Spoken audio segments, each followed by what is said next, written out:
만물의 마지막 때가 찼고 하나님의 왕국이 가까이 왔으니 주 예수님께로 돌이키고 주 예수 그리스도만을 하나님으로 믿으십시오. 사람이 물과 성령으로 거듭나지 아니하면 하나님의 왕국에 들어갈 수 없다고 예수님께서 말씀했습니다. 베드로는 물은 예수 그리스도의 부활하심으로 말미암아 이제 너희를 구원하는 표니 곧 침례라고 했습니다. 또 베드로는 회개하고 주 예수 그리스도의 이름으로 침례를 받으면 죄들의 사면을 받고 성령을 받는다고 하였습니다. 침례는 예수 그리스도와 연합하는 행위이고 죄의 몸을 멸하는 행위이며 그리스도와 함께 죽고 장사 지내고 다시 태어나는 의식입니다. 예수 그리스도 이름으로 받는 침례는 그리스도로 옷을 입는 행위이며 손으로 하지 않는 할례이며 침례로 그리스도와 함께 일어났다고 했습니다. 사도와 제자들은 성부 성자 성령이라는 타이틀이 아닌 아버지 되시고 아들 되시며 성령 되시는 오직 주 예수의 이름으로만 침례를 베풀었습니다. 사도와 제자들은 단 한 번도 머리에 물을 붓거나 뿌려본 적이 없었습니다. 복음을 듣고 믿는 자들은 그 즉시 주 예수 그리스도의 이름으로 침례를 받았습니다. 오순절날 복음을 들었던 디아스포라들도, 제자 빌립에게 복음을 들은 사마리아인들도, 그리고 이디오피아 내시 간디게도, 다마스쿠스에서 주를 만난 바울도, 제자 아나니아에게, 백부장 고넬료와 그의 식졸들도, 빌립보 자주색 옷감장사 루디아와 그녀의 가족들도, 빌립보 감옥 간수와 그의 가족들도, 마게도니아 지역 회당의 우두머리 칠이자 그리스보와 그의 가족들도, 이미 침례자 요한에게 침례를 받았던 12명의 침례자 요한의 제자들도 복음을 듣고 그 즉시 다시 주 예수 그리스도의 이름으로 침례를 받았습니다. 사도와 제자들은 단 한 번도 6개월 후나 새신자 교육 후에 침례를 베푼 적이 없고 믿는 즉시 예수님의 이름으로 침례를 베풀었습니다. 이제 우리는 잘못된 교리와 전통을 버리고 사도들의 가르침대로 예수님만을 하나님으로 믿고 예수님의 이름으로 죄를 씻는 침례를 받아 성경적인 방법으로 거듭나야 합니다. 또한 거듭난 사람들은 주님이 오시는 그날까지 날마다 성결한 삶을 살아야 합니다. 예수님께서는 제자들에게 온 천하의 복음을 선포하고 믿는 자들에게 침례를 베풀라고 명령하셨습니다. 거듭난 예수님의 제자라면 누구나 복음을 믿는 자들에게 그 즉시 예수님의 이름으로 침례를 베풀어 죄들을 씻어주어야 합니다. 예수님께서 믿고 침례를 받는 자는 구원을 받고 믿지 않는 자는 정죄를 받는다라고 하셨습니다. 제발 교리와 전통보다 성경대로 믿고 순종하십시오. 지금은 우리의 구원이 처음 믿을 때보다 더 가까워졌습니다.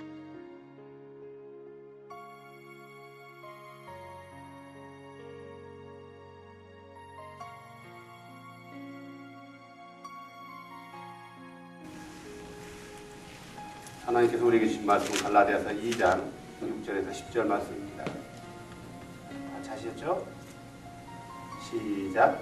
그러나 무엇이나 되는 것 같이 여겨지던 이 사람들에 관하여는 그들이 어떤 사람이든지 내게는 상관이 없으며 하나님은 사람의 외모를 받아들이지 아니하시느니라. 무엇이나 되는 것 같이 여겨지던 그들이 회의에서 내게 아무것도 더해주지 아니하였느니라. 오히려 반대로 베드로가 할례자를 위한 복음을 맡은 것 같이 내가 무할례자를 위한 복음을 맡은 것을 그들이 봤나니 베드로 안에서 효력있게 일하사 할례자를 위한 사도직을 주신 바로 그분께서 내 안에서 강력하게 일하사 이방인들을 향하게 하셨느니라. 또 기둥같이 여겨지던 야고보와 게바와 요한은 내게 주신 은혜를 깨닫고 나와 바나바에게 오른손을 내밀어 교제를 청하였으니 이제는 우리는 이교도에게로 가고 그들은 할례자에게로 가고자 합니다. 다만 그들은 우리가 가난한 자들을 기억해 줄 것을 원하였는데 바로 그 일은 나 역시 열심히 행하던 바라. 아멘. 자리에 앉아주시기 바랍니다. 바울은 계속해서 자신이 전하는 복음의 정당성에서 얘기하고 있습니다. 다름이 아니라 바울은 어떤 자기 자신에 대한 자랑거리, 과시거리를 얘기하고자 한 게 아니라 바울에게 있어서 최고 먼저는 복음이었어요. 복음이었어요. 예수 그리스도였다라는 거죠. 그래서 바울이 말하고자 하는 것은 왜 자꾸 이런 말을 하는가라는 거죠. 늘 누차 얘기했지만 많은 사람들이 바울의 어떤 사도성, 바울이 전하는 복음에 대한 시비를 걸었다라는 거죠. 저 사람은 예수 그리스도를 따라다닌 적도 없고 예수 그리스도께 배운 적도 없고 자칭 예수께 배웠다고 한다 이거예요. 그래서 그것을 어떻게 우리가 믿을 수 있느냐? 저 사람은 그게 아니다라고 한 거죠. 그래서 바울이 얘기했던 게 뭐냐면 그 당시에 어떤 복음의 핵심 멤버였던 복음의 정통성이라 할까요? 정통성으로 불렸던 사람들이 누구냐면 베드로나 야고보나 요한 같은 사람이에요. 여기서 야고보는 요한의 동생 야고보가 아니라 예수님의 동생 야고보예요. 그래서 이 사람들과 내가 교제를 나누고 있다는 것은 야 내가 이렇게 잘 나가는 사람이야가 아니라 나는 이렇게 잘 나가는 사람이야. 너희들이 존경하고 따르는 베드로 같은 사람하고 이렇게 어깨를 나란히 하고 있어 라는 것을 말하고자 한 게 아니라 내가 전하는 복음이 그들이 전하는 복음과 동일하기 때문에 그들이 나에게 또 바나바에게 악수의 교제를 취하지 않느냐. 내가 전하는 복음은 아주 짙기 타당적이고 정당하다. 그리고 그들이 전하는 복음과 똑같다라는 거죠. 그래서 내가 너희들에게 갈라디아 교회 너희들에게 얘기하는 것이 어떤 나 개인의 욕심이 아니라 너희들이 말씀을 떠났기 때문이다. 이런 것을 어필하기 위해서 계속 바울은 자기 자신의 과거에 대한 것들을 얘기하고 있는 거예요. 많은 사람들이 보면은 유명해지는 것을 원해요. 그래서 좀 잘 나가는 목사님들과 어떤 한 번 더 교제해보고 악수 한번 해보고 싶은 사람도 있고 서로 어떤 관계를 가지고 있다라면 그걸 자랑해요. 나는 어떤 목사님과 잘합니다. 어떤 목사님과 잘합니다. 라고 얘기하죠. 바울은 그렇게 얘기하지 않았어요. 바울은 어떻게 얘기했냐면은 그러나 무엇이나 되는 것처럼 여겨지던 이 사람들에 관하여는 한킹에는 유명하게 여겼던 사람들이라고 나와요. 초창기 기독교 안에서 그리스도인들 안에서 그 그리스도인들이 굉장히 존경하고 저 사람 정말 성령이 충만한 사람이야 라고 여겼던 사람들이 있었다라는 거죠. 그 사람들이 어디에 나오냐면은 갈라디아서 2장 2절에 나와요. 이렇게 나오잖아요. 내가 계시로 말미암아 올라가 내가 이방인들 가운데서 선포하는 그 복음을 그들에게 전달하되 명성 있는 자들에게는 개인적으로 하였으니 여기서 이 명성 있는 자들이 바로 6절에 나오는 그들이라는 거예요. 좀 표현이 무엇이나 되는 것 같이 여겨지던 이렇게 나왔는데 이 사람도 우쭐대는 게 아니라 꽤 이 시대에 다른 어떤 그리스도인들에게 굉장히 인정받는 존경받는 사람이었을 거란 말이에요. 가령 예를 들어서 장로들이라든가 베드로나 어떤 그런 사도들과 좀 어깨를 나란히 하는 그런 사람들이었을 거란 말이에요. 그래서 이 사람들이 어디에 나오냐면은 사도행전 15장에 나와요. 저번에 우리가 봤죠. 15장에 보면은 여러 사람들 앞에서 바울이 자기가 전하는 복음에 대해서 어필을 해요. 그 가운데 할례나 어떤 율법에 대해서 얘기한단 말이에요. 이때 많은 사람들이 듣고 거기서 의견이 분주한 어떤 모습이 보이지만 베드로가 거기서 우리 조상들도 능히 내지 못한 멍에를 왜 제자들의 어깨에 두게 하느냐라고 아주 단호하게 베드로가 거기서 결정을 내리는 거죠. 그 뒤에 야고보도 결정을 내려요. 다만 하면서 피채 먹는 것에 대해서 부정한 것을 만지는 것에 대해서만 좀 자제를 시킨단 말이에요. 그렇지만 율법이라는 어떤 것 안에서 이것을 지켜야만이 구원을 얻는다라고 가르치는 그들의 어떤 가르침에 단호하게 일침을 넣는 거예요. 그건 아니다라고요. 예루살렘 교회에서 열렸던 회의가 마무리가 돼요. 많은 사람들이 그래요. 이런 유명하고 명성 있는 사람들, 잘 나가는 사람들과 함께 하기를 원해요. 내가 아는 어떤 목사도 그런 목사가 있어요. 그래도 그 유명한 어떤 사람들과 어깨를 나란히 하기 위해서 굉장히 노력하는 분이에요. 그래서 어떻게 하냐면은 WCC든 어디든 가입을 해요. 그 사람들과 어깨를 나란히 하고자 어떤 정당성을 내밀면서 WCC에 가입하는 사람도 있어요. 또 어떤 목사는 해마다 때마다 어떤 유명한 목사들한테 건강검진료 한 분 나갔는데 100만 원, 200만 원짜리 선물도 보내요. 선물 보내고 뭐고 해서 그거 다 어디서 나가요? 개인 돈으로 나가나요? 아니요. 교회 돈으로 나가는 거예요. 성도들 헌금은 돈으로 나가는 거예요. 결국은 그들과 어깨를 나란히 한다는 것을 과시하고자 싶은 거예요. 많은 사람들이 복음의 진리를 떠난 채 어떤 유명해지는 것, 자기가 어떤 유명한 사람과 어깨를 나란히 한다는 것을 과시하고 싶은 그런 충동적인 욕망들을 이기지 못하고 그런 일에 동참한다는 거죠. 근데 바울은 그렇지 않았단 말이에요. 바울은 내가 모처럼 여겨지는 사람들에게 갔지만 나는 그들과 아무런 상관이 없고 그들이 어떤 사람이든 나는 상관이 없다. 왜냐하면 하나님은 사람을 애무로 취하지 않기 때문이다. 나는 그들이 어떤 사람이든지 나는 상관이 없다. 또한 그들이 그 회의 가운데서 나에게 아무것도 애들해 준 게 없다 이거예요. 다시 말해서 너 이거 잘못했으니까 이거 고쳐라. 너 이거 잘못했으니까 고쳐라. 너 그거 잘못했다. 응? 이런 걸 하지 않았다라는 거예요. 다시 말해서 바울에 대해서 무관심했다든가 그런 문제가 아니라 바울이 가르치는 것에 대해서 그 누구도 너 잘못했다고 정지하지 않았다라는 거예요. 그럼 뭐 했다는 거예요? 네 말이 맞다라는 거예요. 네 말이 맞다. 우리의 중심이 어디에 있냐 이거예요. 내가 신앙생활하면서 내 포커스를 누구에게 두냐 이거예요. 내 포커스를 사람들에게 두냐, 내 포커스를 우리 주 예수님께 두냐 이거예요.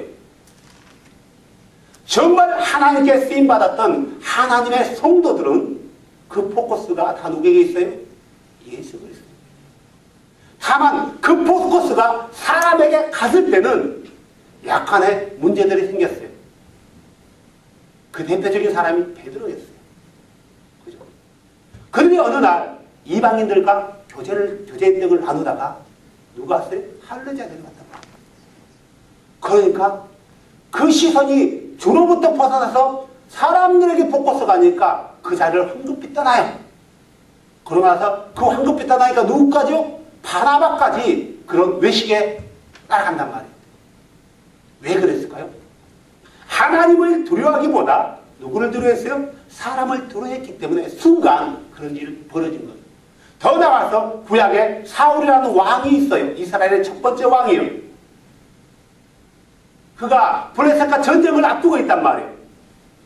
그런데 전쟁 전에 하나님께 제사를 지내야 되는데 제사를 지내야 될 제사장이 안 온 거예요. 누구예요? 그 제사장이 누구예요? 사무엘이 안 온 거예요. 그래서 그들의 삶 가운데는 제사는 누구만이 드릴 수 있어요? 하나님께요? 제사장. 이건 룰이에요. 룰. 그런데 문제는 백성들 가운데 장로들이 왕이시여. 지금 적군들은 우리 코앞에 있는데 지금 제사장은 오지도 않고 우리가 전쟁을 해야 되지 않겠습니까? 왕이시여, 당신은 왕입니다. 그 말은 무슨 말이에요? 당신은 사무엘보다 더 높습니다. 왜 사무엘의 눈치를 봅니까? 당신이 왕이니까 얼마든지 제사를 지낼 수 있습니다. 라고 보여준 거예요. 그러니까 사울왕이 들어보니까 그럴싸하거든요. 나는 왕이야. 왕. 이 나라의 넘버원이야. 누구도 나한테 태클 걸 존재가 없는 거예요. 더 나가서 하나님도 안 뵈는 거예요. 창조주도 안 뵈는 거예요. 그래서 그가 제사를 지내요. 딱 끝날 때쯤 되니까 누가 왔어요? 사무엘이 왔단 말이에요. 왕씨 무슨 일입니까? 이게 뭐 하는 일입니까? 라고 뭐라 하죠. 그때 사울왕이 이런 얘기였는 거예요. 내가 잘못했어. 인정해요. 더 나가서 장로들이 보고 있는데 내 체면을 좀 살려다오 그랬어요. 사울왕의 포커스는 우리 주가 아니었고 백성들의 장로들이었어요. 사람들이었어요. 그러면서 하나님의 신은 성령은 누구에서 떠나버려요? 사울왕에서 떠나버려요. 심각한 거예요. 성경은 우리에게 이런 것들을 기록한 이유는 우리에게 교훈을 주기 함도 있고 경고함도 있어요. 우리의 포커스가 예수 그리스도가 아니라 사람에게 둔다라면은 만약 이 당시에 바울의 포커스가 사람이었다면은 그는 여기서 끝났을 거예요. 그의 선교사에. 그러면 어떻게 해요? 선교를 포기하냐? 아니죠. 열심히 하는 거죠. 자기 과신을 위해서 내가 이만큼 했다. 나 바울이야 바울. 라고 하는 거죠. 바울은 그러지 않았어요. 다시 바울이 그런 게 아니라 하나님을 경외하고 두려워하는 사람들, 주를 아는 사람들은 그렇게 하지 않았다라는 거예요. 더 나아가서 주를 두려워하는 사람들은, 주를 두려워하는 사람은 세상을 두려워하는 것보다도 우리 주를 더 두려워하는 거예요. 환경을 두려워하는 것보다도 우리 주를 더 두려워하는 거예요. 예수를 믿든 믿지 않든 간에 누구에게나 환경들은 다가온단 말이에요. 그죠? 그 환경들이 어떤 사람에게는 견딜 수 없는 큰 무게로 다가올 수 있지만, 똑같은 문제지만 어떤 사람에게는 대수롭지 않는 사람이 있어요. 그냥 넘기는 사람도 있단 말이에요. 그냥 넘기는 사람도 있어요. 그렇다면 왜 그럴까? 물론 여러 가지 이유가 있겠죠. 하지만 내 안에 계시는 그 주가 세상에 있는 그것보다 크심을 아는 사람들은 그거에 대해서, 그걸로 인해서, 그것에 관해서 염려하지 않는다는 거죠. 넘어지지 않는다는 거죠. 지금 바울에게는 엄청난 일이 벌어진 거예요. 예루살렘에 교회를 갔더니 많은 사람들이 바울을 지금 기다리고 있는 거예요. 한편으로는 바울에 대해서 좋은 감정을 가진 사람도 있었지만, 한편으로는 너 잘 걸렸다 이거예요. 없는 말까지 한단 말이에요. 바울이 모세의 율법에 대해서 무시했다라는 거예요. 위기. 하지만 바울은 그걸 위기로 여기지 않았다라는 거예요. 그의 마음에, 그의 중심이 누구에 있는가에 대해서 정확히 얘기한 거예요. 그래서 그 사람들이 바울의 그 선포하는 내용에 대해서 공감을 했다라는 거죠. 누가 그렇게 하신 거예요? 주께서 그렇게 하신 거죠. 실제로 그렇게 얘기하잖아요. 오히려 반대로 뭐였대요? 베드로가 할례자를 위한 복음을 맡은 것 같이 내가 무할례자를 위한 복음을 맡은 자도록 그들이 보았다, 여겼다 이거예요. 아, 그래. 바울 당신은 이방인들을 위해서 복음을 전하기 위해서 하나님이 당신을 선택한 거야 라는 것들을 인정했다라는 거예요. 물론 우리가 잘 알듯이 바울이 다메섹에서 예수 믿는 사람들을 잡기 위해서 오다가 거기서 예수 그리스도를 만나요. 만나고 그로 나서 그는 눈이 멀어진단 말이에요. 그때 주는 누구를 찾아가냐면 아나니아를 찾아가요. 그죠? 아나니아를 찾아가서 너는 다메섹에 가면은 직가라는 고든 거리하는 집에 있다. 거기에 사울이라는 자가 기도하고 있다. 그게 안수해서 그의 눈을 열어줘라 그래요. 아나니아 고백이 뭐였어요? 주님, 그는 주를 믿는 사람들을 핍박하는 사람이라는 것을 우리가 알고 있는데 어떻게 합니까? 주께서 단호하게 해요. 그 사람은 이방인들과 왕들과 이스라엘 자손들 앞에 내 이름을 전하기 위해서 선택된 나의 그릇이다라고 얘기한단 말이에요. 이미 주는 바울을 이방인들을 위해서 복음을 선포할 자로 택한 거예요. 물론 주는 어떤 각 개인의 어떤 특성과 개인의 모든 것들을 잘 아시기 때문에 바울을 가장 적합한 자로 봤을 거예요. 더 나아가서는 바울이 비록 주를 알지 못했을 때 주를 믿는 자들을 핍박했단 말이에요. 핍박하는 가정은 바울이 핍박하는 거나 제사장들이 핍박하는 건 똑같아요. 똑같단 말이에요. 그런데 그의 중심은 달라요. 어떻게 다르냐? 제사장들은 예수를 시기해서 죽였단 말이에요. 바울은 그게 아니었어요. 예수 믿는 사람들이 자기가 섬기는 신을 모독했다고 느꼈단 말이에요. 진정으로 모독했다고 느낀 거예요. 왜요? 나사렛 촌놈이 하나님이라고 떠들고 다니거든요. 내 하나님이 그분이 아닌데, 내 하나님은 그가 아닌데 그가 우리가 믿었던 그 하나님이라고 떠들고 다니는 거예요.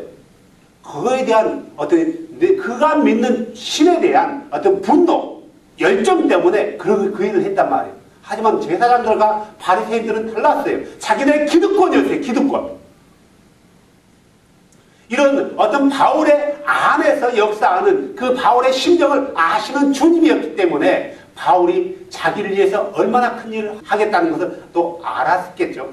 그래서 바울을 선택했단 말이에요. 누구를 위해서요? 이방인들을 위해서요. 이방인들을 위해서. 자, 사도행전 13장 46절에 보면은 그 내용이 자세히 나오죠. 바울이 바나바와 함께 안디옥 교회에서 갈라디아, 골로새, 다시 말해서 지금 터키 지역으로 파송자로 나가는 거예요. 복음을 전하러. 이때 기도를 해줘요. 그래서 이고니온, 더베라는 곳을 두루두루 거치면서 복음을 전하면서 가는 곳마다 누가 있었어요? 유대인이 있었단 말이에요. 이 유대인들이 누구냐면은 바벨론 포로 때 돌아오지 않고 그 지역에 남아있던 사람들이에요. 유대인들이 남아있는 거예요. 거기서 유대인들은 언제나 안식일이 되면은 회당에서 모여서 말씀을 듣고 주를 경배했단 말이에요. 그렇기 때문에 바울이 가는 곳마다 회당이 있기 때문에 나는 저 사람들과 달라가 아니라 저 사람들도 내가 믿는 같은 주를 섬기고 있는데 다만 그 주가 오셨는데 그걸 몰라 이거예요. 어떤 이교도로 여기지 않았다는 거예요. 유대인은. 어떤 사람들이 유대인이 이단이냐 이단이 아니야 이런 걸 가지고 무식하게 논하는 사람이 있어요. 자, 유대인이 이단인가요? 유대인이 이단이에요? 유대인이 이교도인가요? 아니요. 바울은 유대인들에게 기독교로 개정을 하고 가르친 게 아니에요. 기독교로 개정을 하고 가르친 게 아니란 말이에요. 다만 유대인들은 너희 유대교로 개종해 이렇게 가르친 거예요. 다시 말해서 바울의 관점에서 복음을 전하는 사람들 관점에서는 어떤 유대인이라는 어떤 유대교의 어떤 종교 그것을 어떤 우리와 전혀 다른 그런 어떤 존재로 보지 않았단 말이에요. 그들에게 그게 중요한 게 아니라 우리 유대교에서 믿었던 그분이 예수라는 것, 다만 그들이 모른다는 것, 이거에 대해서 전했고 그래서 그분의 이름으로 침례를 받으라고 가르쳤단 말이에요. 그분의 이름으로. 근데 유대교에서는 그걸 전혀 받아들이지 않는 거예요. 그 당시 그리스도인들은 유대교 자체를 유대인들 자체를 어떤 이교도라든가 이단이라든가 우리가 전혀 다른 믿음이다 이런 존재로 여기지 않고 같은 성경을 보고 있었단 말이에요. 같은 성경을. 그들도 토라를 봤어요. 선지자의 글을 봤단 말이에요. 아니 그리스도인들도 동일한 글을 봤단 말이에요. 동일한 글을 본 거예요. 자, 그래서 이 유대교에 대한 그 당시 기독교의 감정은 전혀 나쁘지 않았어요. 핍박했지만 그들은 원수로 여기지 않았단 말이에요. 유대교에서는 그들을 원수로 여겼지만 그들은 유대교인 이스라엘 민족들을 원수로 여기지 않았어요. 원수로 여기지 않은 거예요. 자, 가는 곳마다 회당이 있는 거예요. 그래서 거기 가서 먼저 예배를 드리는 거예요. 예배를 드려요. 그리고 나서 가면은 그 회당에서 회당장이가 그 사람들에게 혹시 너희가 우리에게 할 말이 있느냐라고 얘기해요. 같은 유대인이기 때문에. 이때마다 복음을 선포했단 말이에요. 단호하게 복음을 선포한 거예요. 그러면은 어떤 일이 벌어져요? 유대인들은 그 복음을 듣고 과연 맞다라가 아니라 거기서 왜 그 예수가 기냐 이거예요. 근데 어떤 유대인들은 바울의 말에 동의를 해요. 그리고 이교도로 있었던 이방인들이 유대교로 개종했는데 개종한 유대교인들은 그걸 받아들여요. 그래서 그들이 우리에게 더 있어서 매 안식일마다 와서 우리에게 그에 대해서 가르쳐주지 않으려 그러죠. 매 안식일마다 가르쳐주는데 문제는 유대교인들이 주를 알지 못한 그들이 시기해서 이제 바울과 바나바 같은 사람들을 핍박한단 말이에요. 이때 바울이 이렇게 얘기하는 거예요. 사도행전 13장이죠. 13장 41절 이렇게 얘기하는 거예요. 이에 바울과 바나바가 담대하게 되어 이르되 하나님의 말씀을 마땅히 너희에게, 여기서 말하는 너희는 유대인이에요, 먼저 전할 필요가 있었으나 너희가 그것을 버리고 너희 자신의 영존하는 생명에 합당하지 않는 자로 판단하므로 보라 우리는 이방인들에게로 돌아오노라. 이제 복음을 우리는 이방인들에게 선포하겠다 이거예요. 그런데 유대교를 포기하냐 유대인들을 포기, 그 말이 아니죠. 그 말이 아닌 거예요. 이 말을 로마서 11장에 아주 잘 표현한 거예요. 우리 저번에 로마서 11장 봤잖아요. 유대인들이 시기함으로 잠시 그들을 하나님께서 버리시고 꺾으시고 그들의 시기로 해서 이방인들의 충만한 수가 이럴 때까지 유대인들을 접어뒀대요. 그들이 가는 곳마다 예수를 받아들여야 하겠단 말이에요. 복음이 전해지지 않는 거예요. 유대인들에게요. 하지만 이방인들에게는 복음이 잘 전해진 거예요.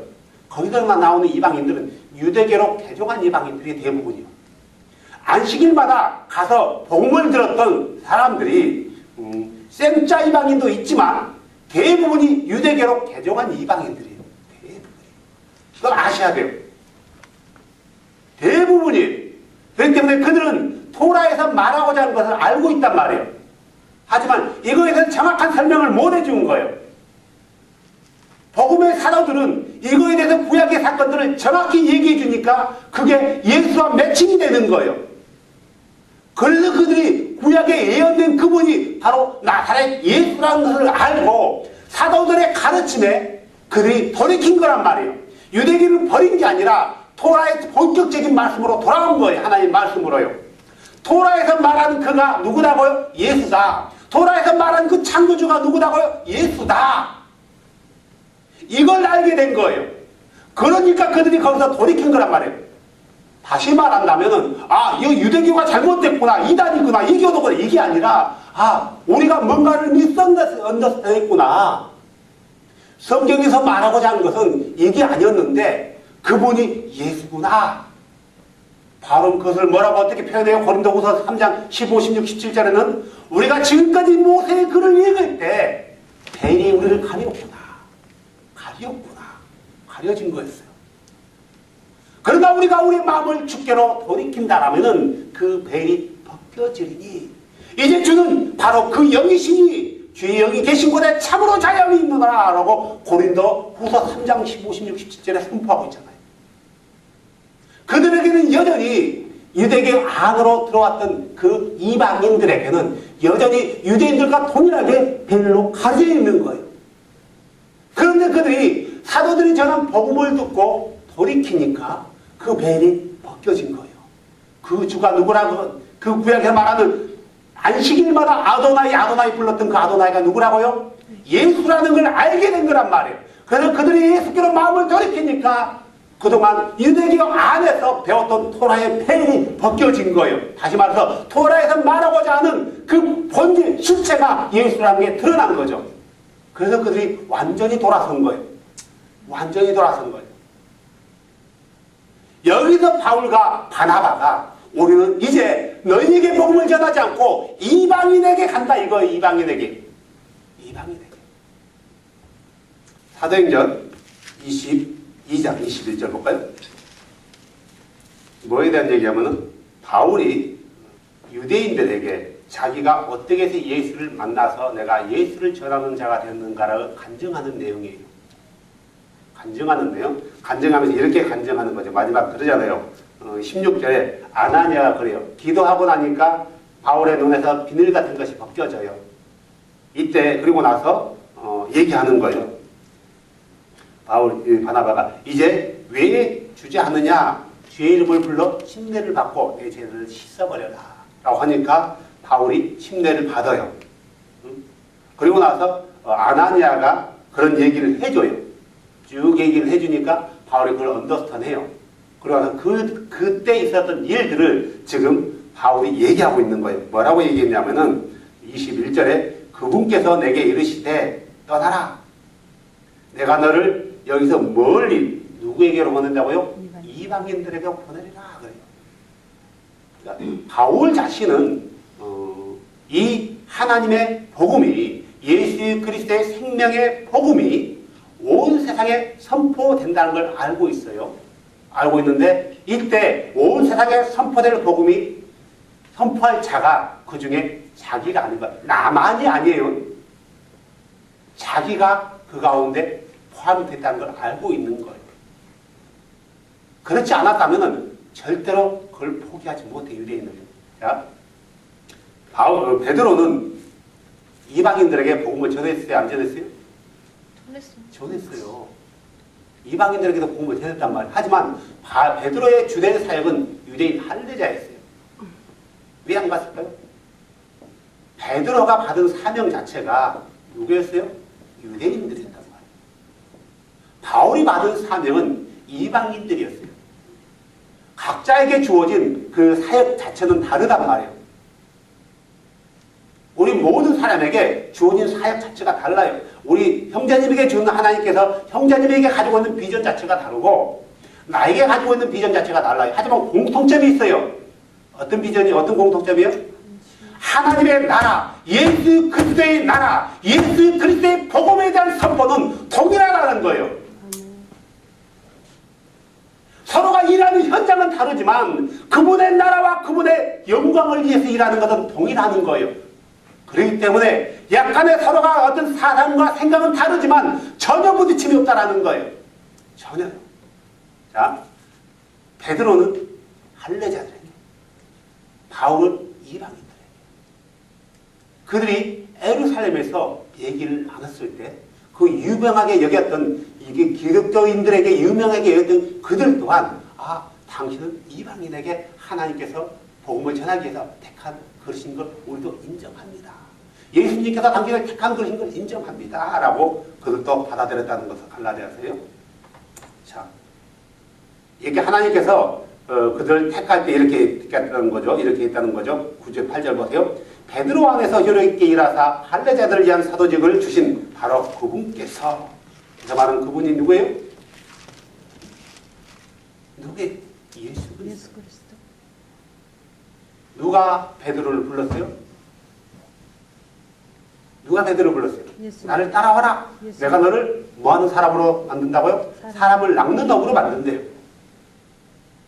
예수께서 콜링한 거예요. 자, 주께서 사람을 부를 때, 자, 잘 들어보세요. 예수님이 쓰실 사람은 예수님이 콜링하고, 여호와가 쓰실 사람은 여호와가 콜링하고, 성령이 쓸 사람은 성령이 콜링하나요? 아니면은 한 분 하나님이 당신이 쓸 그 그릇들을, 도구들을 콜링하나요? 한 분 하나님이란 말이에요. 우리를 부르는 자는 한 분 하나님이지 여호와가 따로 부르고 예수가 따로 부르는 게 아니에요. 자, 이사야가 우시아이 죽던 해에 그가 성전에 들어갔어요. 성전에 들어갔는데 성전의 문지방에 연기가 나면서 하나님의 영광이 가득 찬 걸 보였단 말이에요. 그리고 나서 그의 고백은 나는 부정한 사람이로다. 입술이 부정한 백성 가운데 그하는 자로다라고 한탄하고 있었을 때 주의 대단에서 천사가 숯불을 가져와서 그의 입술을 대면서 이 부정한 입술이 깨끗해졌다 그래요. 이 죄가 사해졌다 그래요. 자, 그러면서 이사야를 불렀단 말이에요. 누가 불렀어요? 이사야를 누가 불렀어요? 여호와가 불렀나요? 주가 불렀어요. 주가. 이사야를 부른 자가 주란 말이에요. 우리가 잘 아는 누구죠? 사사 누구예요? 300명의 기드온이 20 가지고 타작마당 자기 본인 추수를 하고 있는 거예요. 이때 기드온을 부르는 분이 누구였어요? 주였어요. 주. 아브라함이 자기 조카 룻이 그들 나오면에 5개 부족들에게 포로로 잡혀갔단 말이에요. 그리고 그들을 쫓아가서 문지르고 자기 조카를 살리고 모든 재물을 가지고 와요. 그래서 한동안 아브라함이 굉장히 슬럼프에 빠져요. 아브라함아, 두려워하지 말라. 난 너의 지극히 큰 상급이니라. 라고 불렀던 분이 누구예요? 주의 주. 베드로야, 나를 따라와라. 내가 너를 사람을 낚는 어부가 되게 하리라 말씀하신 분이 누구였어요? 주. 한참 잘 나가는 사람이었어요. 이 사람에겐 돈도 너무나 많아요. 어느 날 그 앞에 가서 나를 따라와라 라고 불렀던, 마태를 불렀던 그분이 누구였어요? 주였어요. 어느 날 무화과나무 아래서 앉아서 메시아에 대한 생각을 갖고 있는 거예요. 기다리고 있는 거예요. 이때 야곱을 아는 요한의 동생이 나가내라. 나와봐. 나를 따라와봐. 성경에서 말하는 그가 여기 있어. 그가 나사렛 예수야. 라고 말하니까 나사렛에서 무슨 선한 것이 나와. 성경 예언도 없어 그런 말은. 와 보라! 라고 했을 때 그분이 먼저 왔어요. 나타내라. 네가 무화과 나무 밑에 앉아있을 때부터 내가 너를 알고 있었다. 너에게는 간사함이 없다. 라고 말하면서 그를 콜링했던 분이 누구예요? 주. 콜링하신 분은 한 분이에요. 두 분이 아니란 말이에요. 세 분이 아니에요. 각자 필요한 사람, 필요하신 분이 부른 게 아니라 한 하나님이 그들을 부른 거고 한 하나님이 우리를 부른 거란 말이에요. 그분이 누구예요? 예수 그리스도. 그분이 육체로 왔을 때는 베드로나 마태나 요한과 야고보 불렀지만 육체로 오기 전에는 이스라엘을 불렀고 다윗을 불렀고 기도원을 불렀고 아브라함을 불렀고 모세를 불렀고 사무엘을 불렀고 모든 사람들을 불렀단 말이에요. 그분이요. 그분이 부른 거예요. 그래서 그분이 부른 사람들 안에서 효력 있게 일하는 거예요. 베드로 안에서 베드로를 불렀던 분이 베드로 안에서 효력 있게 일했듯이 동일한 그분이 누구를 불렀어요? 바울을 부른 거예요. 바울 안에서 베드로와 같이 동일하게 효력 있게 역사했다라는 거예요. 누가요? 예수께서요. 우리 안에 계신 분이 누구예요? 우리 안에서 효력 있게 일하시는 분이 누구예요? 예수 그리스도. 그분이 어떻게 우리 안에 있어요? 영으로 있다는 거예요. 어떤 영이요? 그분의 영은요? 홀리 스피릿, 거룩한 영이라는 거예요. 우리는 그를 성령이라고 불러요. 거룩한 영이신 홀리 스피릿이 우리 안에 있단 말이에요. 그 홀리 스피릿은 오직 예수 그리스도 한 분밖에 없는 거예요. 우리가 그분께로 마음을 돌이킨다라면은 그 벨이 벗겨지리라. 이제 주는 그 영이시니, 그 스피릿이니, 그 홀리 스피릿이니, 홀리 스피릿이 있는 자에게는 뭐가 있다고요? 자염이 있느니라. 주께서 부른 자들은 주께서 그 안에서 효력 있게 일해요. 물론 그 결과가 우리가 생각하는 거하고는 달라요. 다르단 말이에요. 효력 있게 일한다는 거 가는 것마다 부흥이 일어났고 막 모든 사람이 돌아왔 이게 아니에요. 그들이 복음을 선포할 때 담대하게 선포했던 거고 그 담대한 복음을 선포된 복음을 듣고 돌아오는 자들이 있다는 거예요. 사랑하는 여러분, 여러분 안에 여러분을 부르신 분이 누구예요? 주가 불렀어요. 부르신 그분이 여러분 안에 있다는 거예요. 자매님 안에 있는 거예요. 그분이 당신 안에 있는 거예요. 그분의 영을 슬퍼하게 하지 마세요. 그분의 영을 슬퍼하게 하지 마세요. 그분이 세상에 있는 분보다 강하신 분이에요. 그 어느 누구도 그분과 견줄 존재가 없다는 거예요. 그분이 우리 안에서 일하고 계신다라는 거예요. 베드로 안에서 효력 있게 일하신 그분이, 바울 안에서 효력 있게 일하신 그분이 바로 내 안에서 효력 있게 일하고 자매님 안에서 효력 있게 일하고 형제님 안에서 효력 있게 일하신단 말이에요. 그분의 이름을 선포하는 것을 때로는 그분의 이름이 선포되어야 될 그 장소에서 망설이지 마세요.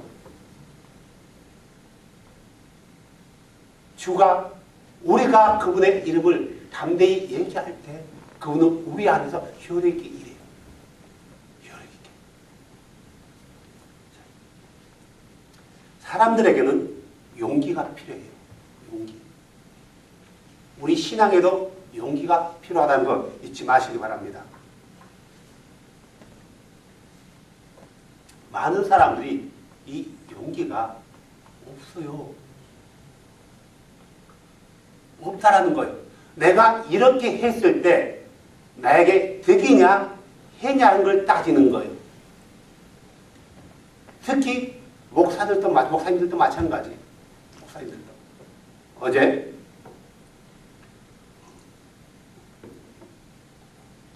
어떤 분하고 어디를 갔다 왔어요. 그분이 목사님이야. 이런 얘기 저런 얘기 했어요. 그래서 제가 이제 그분한테 이런 얘기 했어요. 목사님, 우리가 성경을 보고 있지 않습니까? 아니, 그렇죠.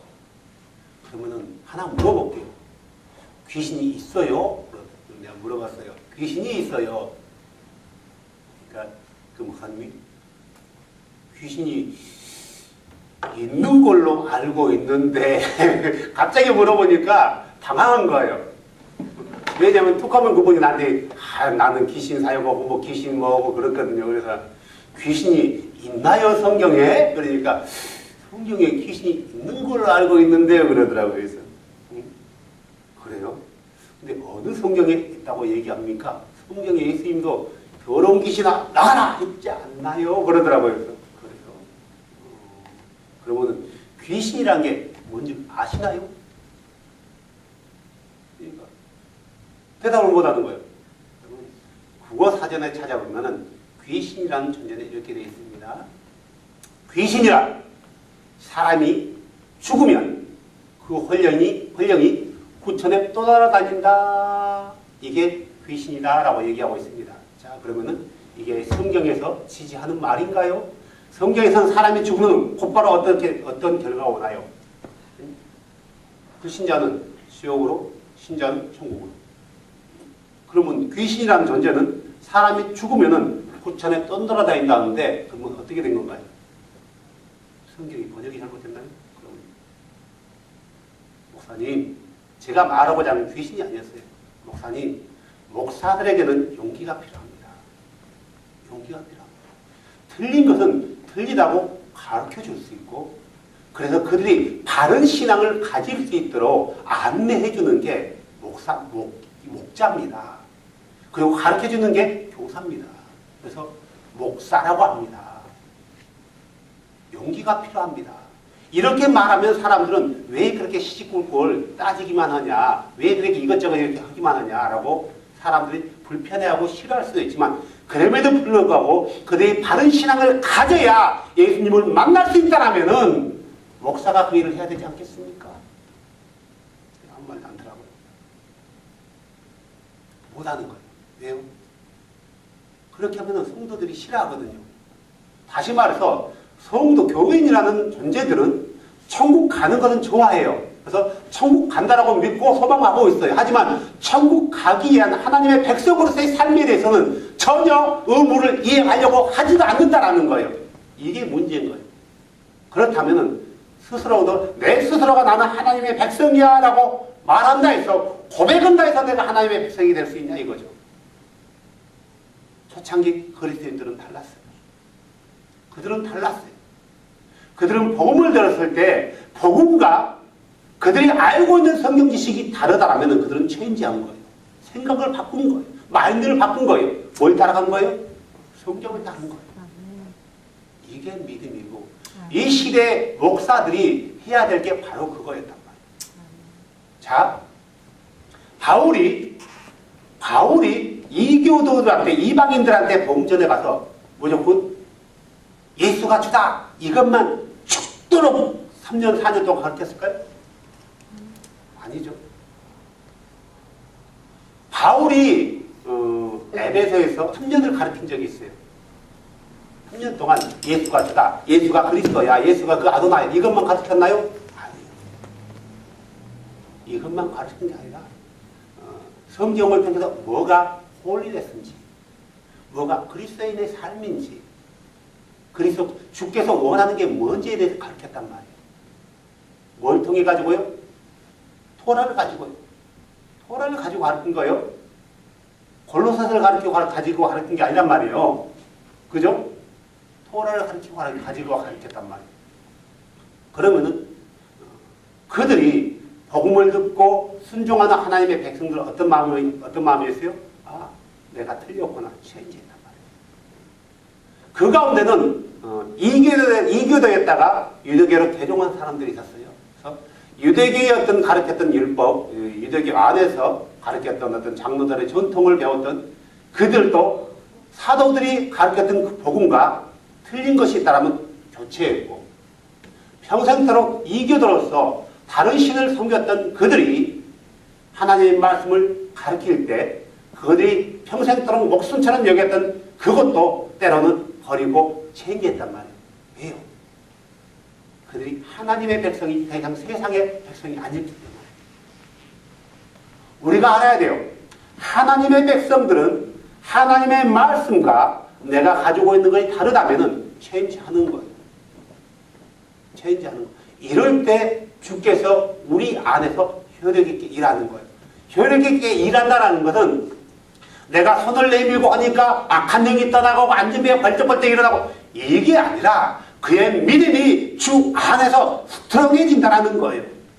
스트롱해진다. 왜요? 그 안에 계시는 주가 확실하거든요. 확실하거든요. 또 한 번 바울은 또 한 얘기해줘. 9절에요.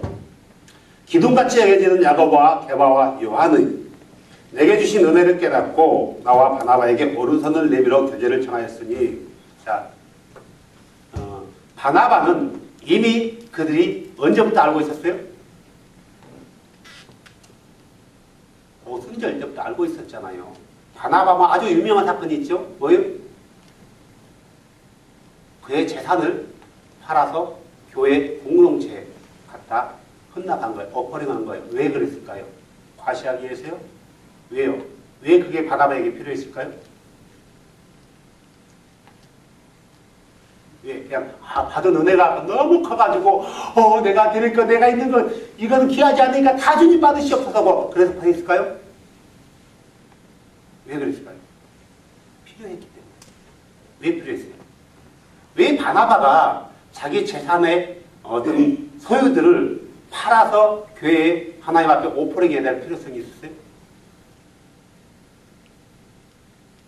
유대인들 함께 자매들을 예루살렘에 왔던 유대인들이 예. 머무를 때 예. 필요했어요. 그럼요. 그 가운데 가난한 사람들도 있었을 테고 부자도 있었을 테지만 가난한 사람들이 많았어요. 그리고 절기를 지키기 위해서 먼 지방에서 왔지만 이 복음 때문에 그들이 오랫동안 머물면서 교제하고 말씀을 배워갔단 말이에요. 그런 가운데 교회는 또 성장해진 거예요. 근데 성장한 만큼 교회가 커진 만큼 나무가 큰 만큼 그늘이 많아요. 가난한 사람이 많단 말이에요. 과도 있고 과부도 있고 나그네도 있어요. 근데 그들을 내버려 둘 수가 없는 거예요. 이때 성령이 충만한 바나바는 자기가 가지고 있는 것을 어떤 마음으로 팔았어요? 이때를 이함이라. 이때를 이함이라.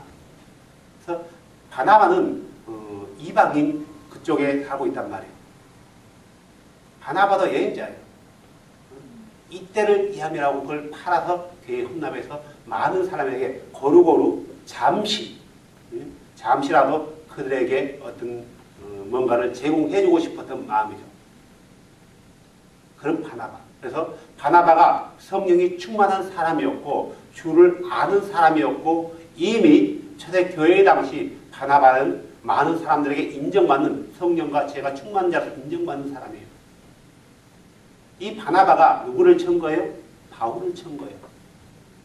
바울을 소개한단 말이에요. 바울을 데리고 와서 교회 공동체 안에 이 사람은 바울이다. 옛날에도 바울이 아니다.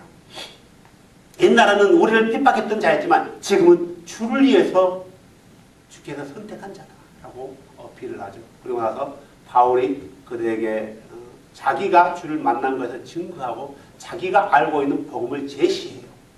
누구에게요? 예루살렘에 가서 베드로와 야고보에게. 그랬더니 그들이 자기들이 가지고 있는 복음과 동일하다는 걸 느껴요. 너무나 똑같은 거예요. 야, 우리는 3년 동안 주를 쫓아다니면서 배웠던 건데 너는 주를 만난 적도 없는데 어떻게 같을 수 있냐? 주께서 나를 이렇게 가르쳐줬다. 그걸 받아들인 거예요. 그래서 그들에게 교제 약속을 청하면서 뭘 한 거예요? 너희가 이방인들에게 가서 복음을 선포해라. 복음을 그쪽에도 선포해라. 라고 보내준 거란 말이에요. 보내준 거죠. 왜 보냈겠어요? 베드로가? 왜 베드로가 바나바와 바울을 베드로나 요한이나 야고보가 그들을 이방인들에게 보냈겠어요? 그들과 가지고 있는 복음이 뭐하기 때문에? 같기 때문에요. 복음은 같아야 돼요. 그러죠? 복음은 같아야 돼요. 요즘 교회 안에서 많은 선교사들이 파송돼요. 그죠? 특히 한국 가면은 선교, 통계적으로 그래요. 세계 선교의 3인각이래요. 2인가 3인가 그래요. 1위가 미국이고 2위가 영국인가 아마 한국인가 될 거예요.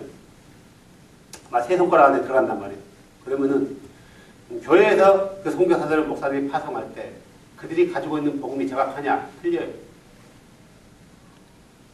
틀려. 그들이 가지고 있는 복음 자체를 확인도 안 해봐요.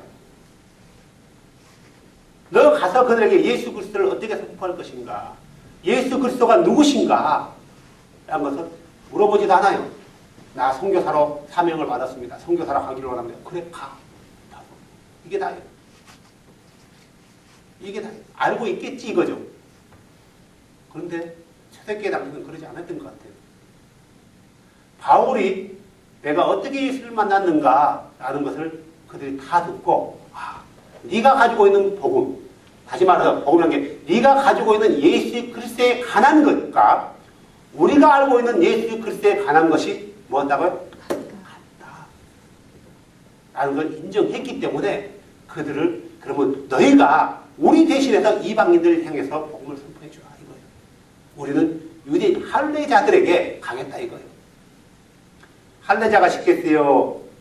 이방인이 시켰어요? 누가 더 쉬울 것 같아요? 할례자가 더 쉬울 것 같아요? 헤이! 할례자들이 쉬워요? 자, 할례자들이 쉬운가 볼까요? 베드로가 바울이 복음을 전할 때 할례자가 많이 복음을 들었어요? 이방인들이 많이 들었어요? 이방인들이. 베드로가 어려운 것을 시킨 게 아니라 물론 이방인들도 어려워요. 그들에게는 무법이거든요. 사람을 죽여도 그게 크게 드러나지 않으면 크게 신고받지 않는 그런 상황이고요. 바울이 얼마나 많이 자기를 감정했어요. 내가 동족에게, 산에서, 들에서, 바다에서, 강에서, 짐승에게, 강도들에게 돌에 맞아 여러 번 죽을 뻔했다. 다 어려운 거예요. 쉬운 게 없어요. 복음 전하는 일은 쉬운 게 없어요. 복음은 쉽지만 전하는 일은 쉬운 게 없어요. 전하지 않았다라면 바울은 편하게 살았을 거예요. 베드로도 편하게 살았을 거예요. 십자가에 거꾸로 돌아갈 이유가, 죽으실 이유가 없단 말이에요. 베드로도. 바울도 로마 황제의 칼에 죽을 이유가 없단 말이에요. 전하지 않았다면. 전하지 않으면 평안하게 사는 거예요. 잊지 마세요. 내가 복음을 전하지 않으면 나는 일생을 편하게 살 수 있어요. 그냥 신앙생활 하면서. 하지만 전한다면 그 순간부터 핍박이 오게 될 거란 말이에요. 이게 룰이에요. 룰.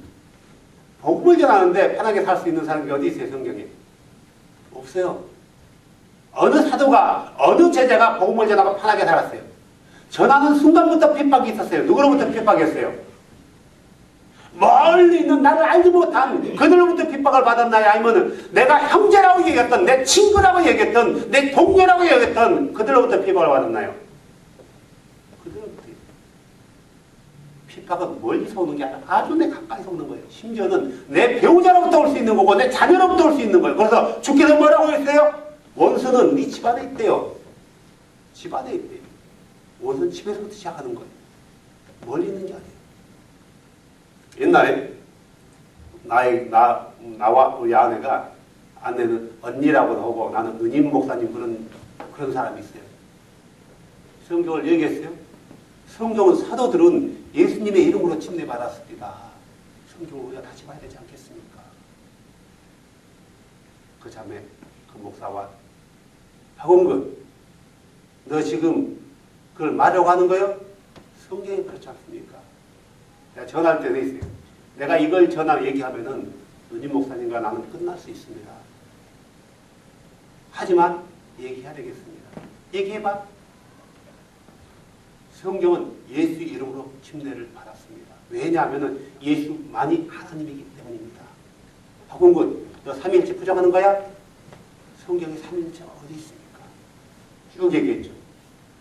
박원근, 너 앞으로 전화하지 마. 딱.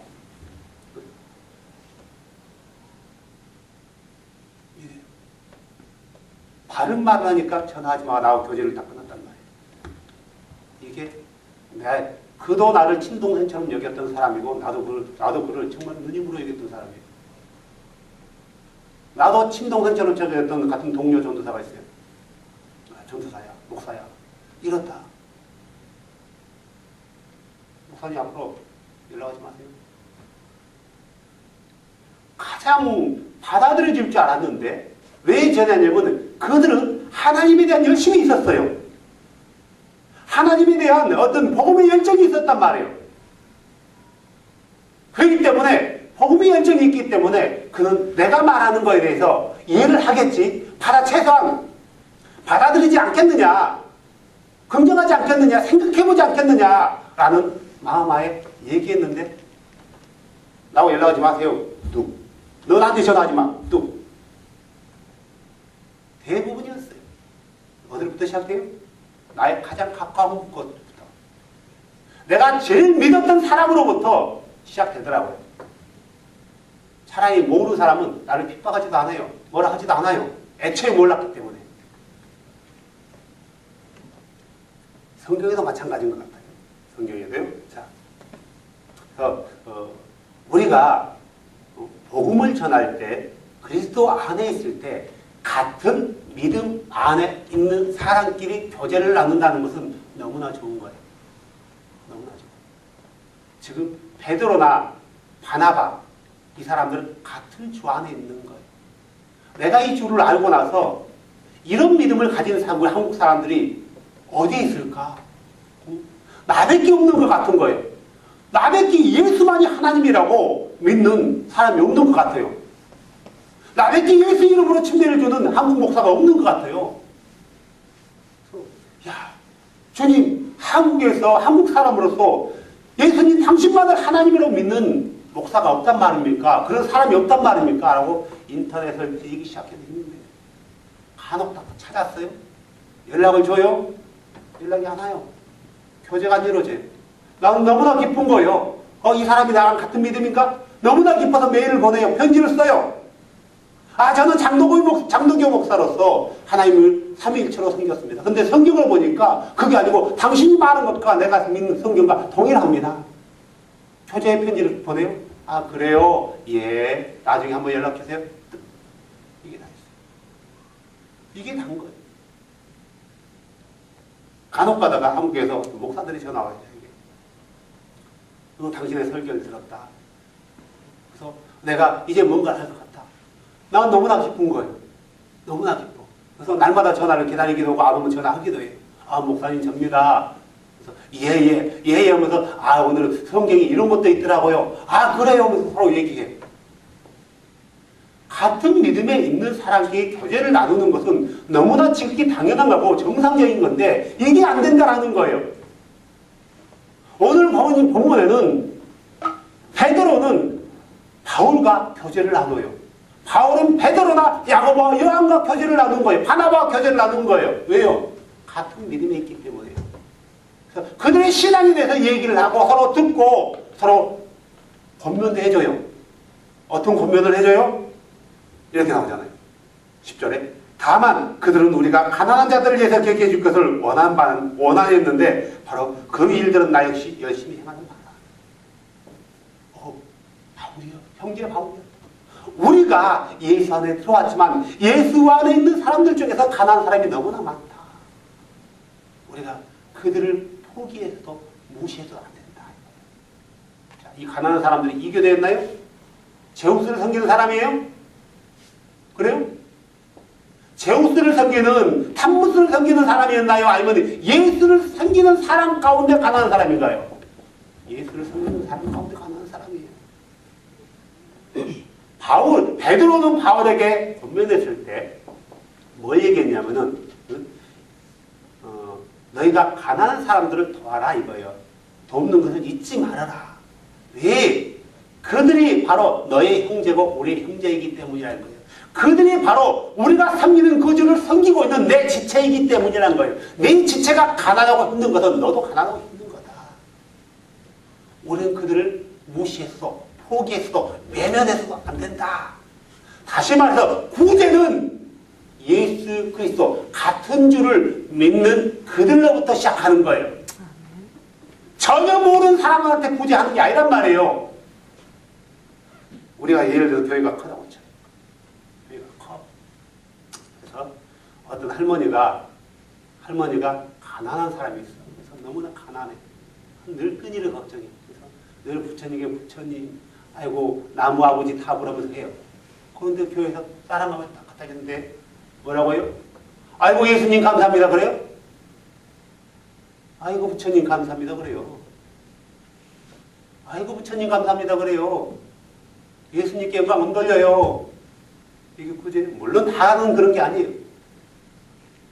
어떤 사람은 감사합니다 그걸로 끝나는 경우도 있어요. 우리가 사람들에게 아 교회에서 좋은 일 하는구나 이런 걸 전해주기 위해서 그걸 하나요? 교회의 좋은 것을 보여주기 위해서 그걸 구제를 하냐고요? 아니죠. 구제는 오늘 베드로는 바울에게 구제에 대해서 얘기하면서 우리 지체 안에 어려운 자들, 에서 말하는 지체는 우리 교회만을 얘기하는 게 아니에요. 예수 그리스도를 주로 믿고 그분만을 하나님으로 섬기는 모든 사람들, 그가 에베소에 있든 그가 데살로니가에 있든 그가 고린도에 있든 그가 예루살렘에 있든 모두가 같은 지체고 형제란 말이에요. 그래서 어떤 일이 벌어지죠? 사도행전 11장 11절에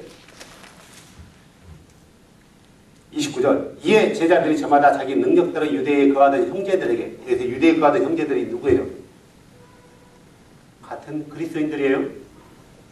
형제들에게 구호금을 보내기로 결정하고 또 그것을 실행하여 구호금을 바나바와 사울의 손, 여기서 말하는 사울은 바울을 말하는 거죠. 사울의 손에 맡겨 장로들에게 보내줬느니라. 초대교회 때 어려운 교회나 어려운 지체들을 위해서 구제하고 또 오퍼링해서 보내는 게 빈번히 있었나 봐요. 빈번히 있는 거예요. 그러나 요즘 시대에는 내 옆에 있는 교회는 나 무슨 상대? 경쟁 상대라는 거죠. 경쟁 상대. 좀 넉넉한 교회가 옆에 좀 어려운 교회를 절대로 안 좋아요. 안 도와요. 더하다 어떤 교회를 도와요? 뭐 나하고 멀리 떨어져 있는 교회. 멀리 떨어져 있는 거예요. 그래서 주보에 올리잖아요. 우리의 성교 후원하는 교회 해가지고. 아니요. 내 옆에 있는 교회입니다. 만약에 주께서 우리에게 은혜를 줘요. 우리에게 은혜를 줘서 우리 한국 그룹이 커졌어요. 그러면 우리는 반드시 교회를 뛰어내보내야 돼요. 다른 지역에. 또 계속 뛰어내보내야 돼요. 그들이 거기서 보험 전할 수 있도록. 어려운 데 어떻게 해야 돼요? 그들 도와야 돼요. 도와야 돼요. 이거는 즉이 당연한 거예요. 도와서 그들이 복음을 전하는데 물질 때문에 어려움 당하지 않도록. 물론 어려움 당할 것이 물질뿐만 아니라 수없이 많아요. 최소한이라도 우리가 그들과 함께 고통을 분담할 수 있는 그런 게 돼야 되지 않겠어요? 이게 바로 성경에서 가르치는 아름다운 구제라는 거예요. 정리하겠습니다. 사랑하는 여러분, 우리의 포커스는 언제나 누구다고요? 예수 그리스도. 내 포커스가 예수 그리스도로부터 떠나는 그 순간부터 우리 안에는 어떤 프로블럼이 생기기 시작할 거예요. 어떤 프로블럼이 생겨요? 사람들을 두려워하기 시작할 거예요. 환경들을 두려워하기 시작할 거예요. 왜요? 주를 두려워함이 사라지게 되고 주가 위대하심을 잃어버리게 되는 거예요.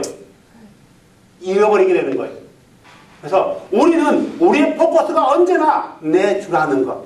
그 주가 우리를 콜링했다는 것. 그 주가 나를 콜링한 거예요. 다윗을 콜링했던 그 주가 나를 콜링한 거예요. 이사야를 콜링했던 그 주가 나를 콜링한 거예요. 아브라함아 너는 내 진짜 본토 아비 집을 떠나라고 콜링했던 그분이 나를 콜링했단 말이에요. 우리를 콜링했단 말이에요. 그 주가 누구예요? 그분의 이름이 뭐예요? 예수. 예수.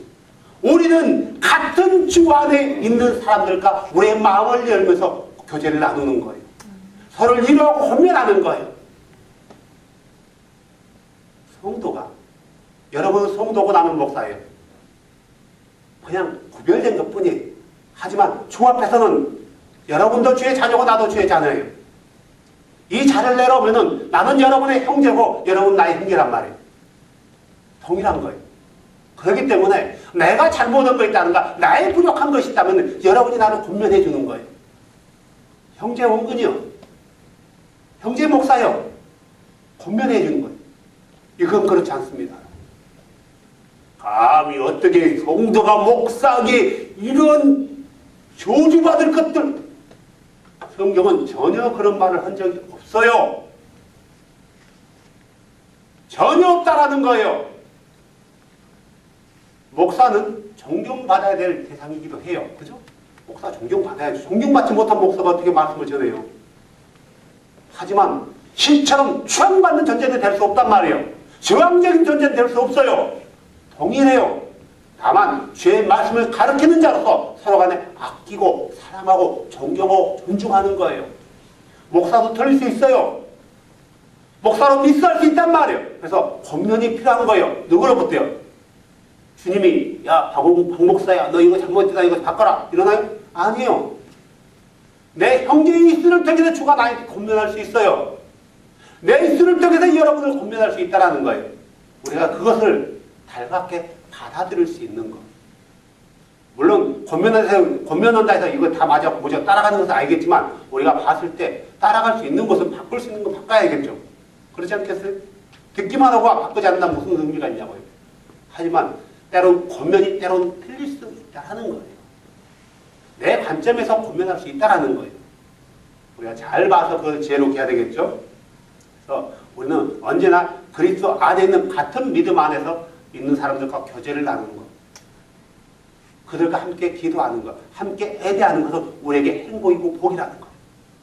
사랑하는 여러분, 우리 안에 계신 이가 우리 안에서 효력 있게 일한다는 것. 언제 효력 있게 일해요? 내가 복음에 대한 확실한 소망과 열정과 확실한 믿음이 있어서 가는 곳마다 주 예수 그리스도 이름을 선포하는데 부끄러우지 않는 사람들, 그 사람들 안에서 효력 있게 일한다는 거예요. 물론 그 주가 누군지를 정확히 알아야 되겠죠.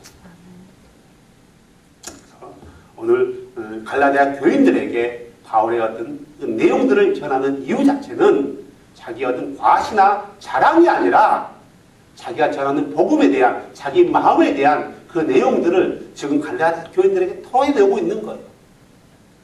사랑 어린 충고를 하기 위해서 지금 얘기하고 있는 거예요. 권면을 하기 위해서 이런 얘기를 하고 있는 거예요. 사랑하는 여러분, 오늘 우리가 주의 말씀 앞에 섰을 때 주의 말씀과 내 생각이 다르다. 우리가 체인지할 수 있는 용기, 또 틀린 것은 틀리더라고 말할 수 있는 용기 필요하다고 봅니다.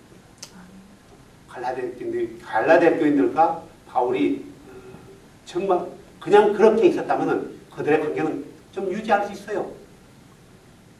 하지만 바울은 그들에게 잘려져 나가는 날일지라도 그들이 바로만 쓸 수 있다라면 그 마음 가운데 단호하게 그들에게 지금 복음을 선포하는 것, 다시 선포하는 거예요. 저주받을 것이라고. 누가요? 잘못 가르치는 자들. 기도합시다. 주 예수님 감사합니다. 우리가 주의 복음을 잊어버리고 주의 복음이 정확히 뭔지에 대해서 혼동해하며 갈팡질팡할 때도 많습니다. 그러다 보니 내 신앙의 본질 자체를 잃어버릴 때도 있습니다. 주님, 내가 다시 한번 성경을 통해서 내 믿음이 어떤 것인지 나의 영적인 현주소를 알게 하여 주시고 또한 사도 바울과 사도 베드로나 사도 야고보나 사도 요한이나 또 많은 제자들이 그들이 가지고 있는 복음이 내 복음과 동일하고 또 그들이 그 복음 앞에서 어떻게 그들이 살았는지 우리가 다시 한번 성경을 통해서 알아보기를 원합니다. 조금도 복음을 부끄러워하지 않아야 했고 복음을 전할 때는 담대히 선포했을 때 주께서 그들 안에서 효력 있게 일했던 것을 우리는 성경을 통해서 보고 있습니다. 주님, 그런 일들이 오늘 이 시대에도 우리 안에서 이루어지게 하여 주시옵소서.